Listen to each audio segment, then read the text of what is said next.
Now I'm going to do a demo called the heat of fusion. It's going to be similar to the demo that I did called the specific heat, where I showed how to calculate the specific heat of a metal. Now we're going to calculate the heat of fusion of ice or water, right? So how much heat it takes to melt 1 gram of ice. So you have 79.6 calories per gram. That is the heat of fusion of water.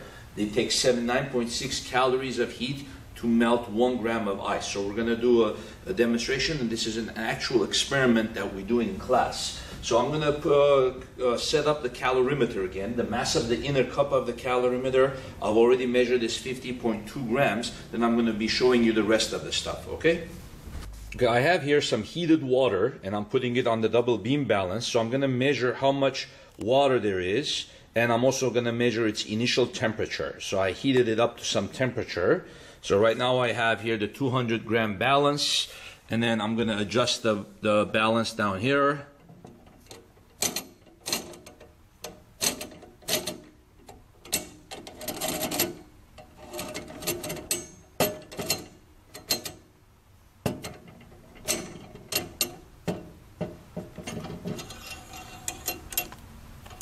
So I'm going to adjust the top until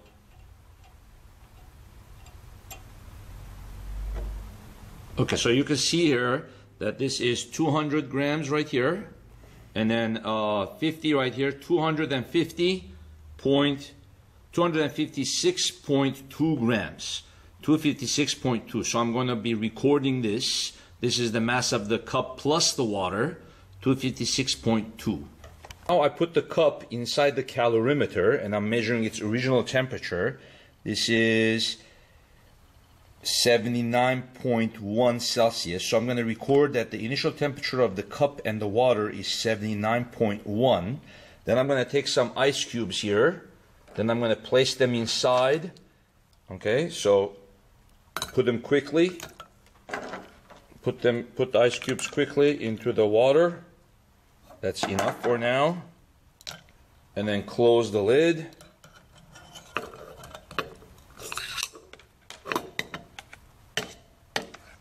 Okay, now I close the lid, put the thermometer, then I have the stirrer through the middle, and what I'm going to see is what the final temperature is. So what's going to happen is that the hot water is now going to give off heat, and all that heat is going to go into heating up the ice, basically melting the ice, and then once the ice is melted, the melted ice will reach the same temperature as the water and the cup. So they will all come into equilibrium. So I can kind of gently stir it here, slowly a little bit, and then monitor the final temperature. And then I can check to see if all the ice is melted. It sure has, right? And then monitor the final temperature here. And then it seems like it's stabilized around 42.8 Celsius. Now that the ice has melted, I'm going to weigh the combination of the original water and the cup and the melted ice. So I'm going to find out, this will help me find out how much the mass of just the ice was. So I have here the 200 grams, then I have here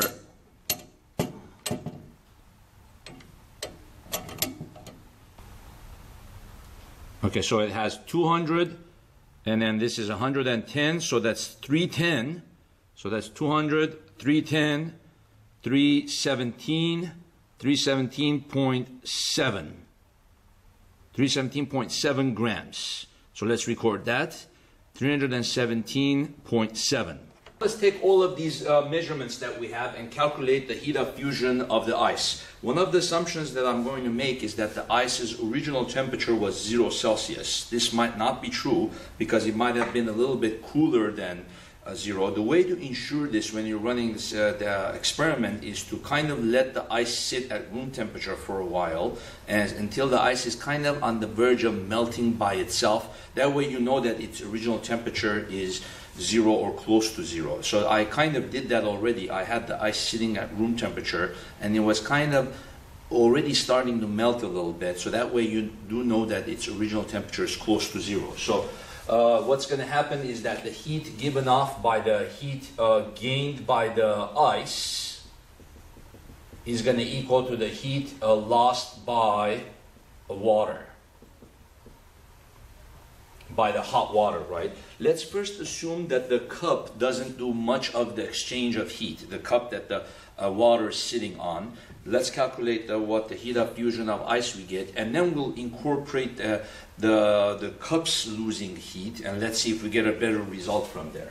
So what's going to happen is that the ice is going to gain heat, right? It's going to melt first, so you have the mass of the ice times the heat of fusion of ice. After the ice melts, it will turn into water, right? So then you have mass of the ice. And what will happen, its specific heat will become the same as the specific heat of water. So you have mass of ice, the specific heat of water, times the change in temperature of the water, which is basically the ice, right? So its temperature is gonna rise all the way from 0 to whatever the final temperature of the mixture was, right? And then the heat lost by the original water was mass of water, specific heat of water, times change in temperature. All right. So remember, the way that I usually do this is that I have both sides written so that I'm doing the absolute value of the number, the absolute value, right? So I'm always making these things positive. So then let's calculate what is just the mass of the water by subtracting this, right? You have here 256.2 minus 50.2. So that's going to be 60206, right? The 0.2s are going to cancel.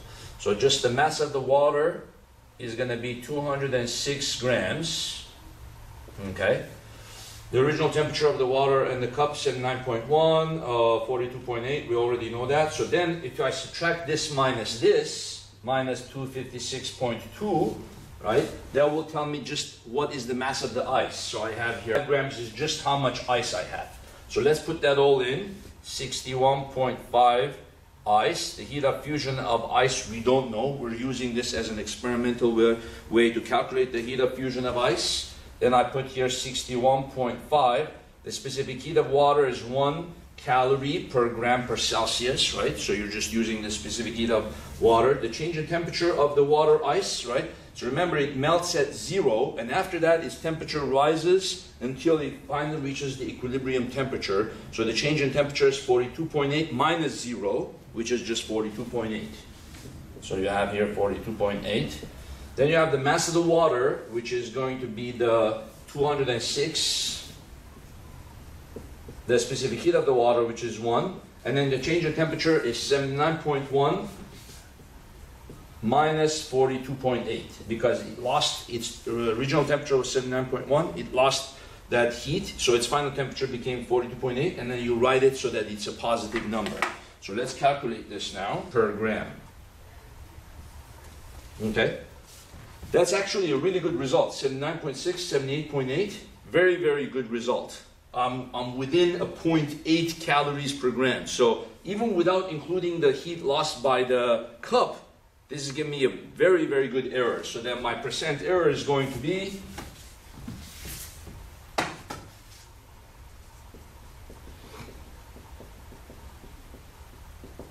79.6 minus 78.8 over 79.6.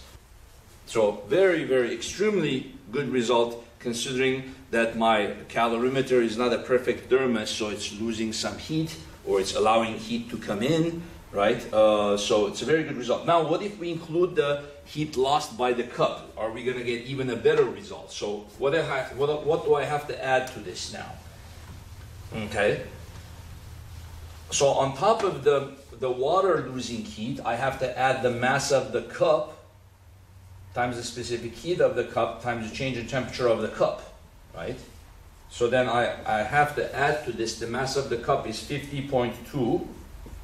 The specific heat of the cup, which is aluminum, is 0.215 calories per gram. And then the change in temperature is 79.1 minus 42.8. So then you multiply this and then you add to this. So this number is going to get bigger, which means the result we're going to get is going to be bigger. Well, if it's slightly bigger, that might even get us a little bit closer. Let's see how much bigger that's going to be.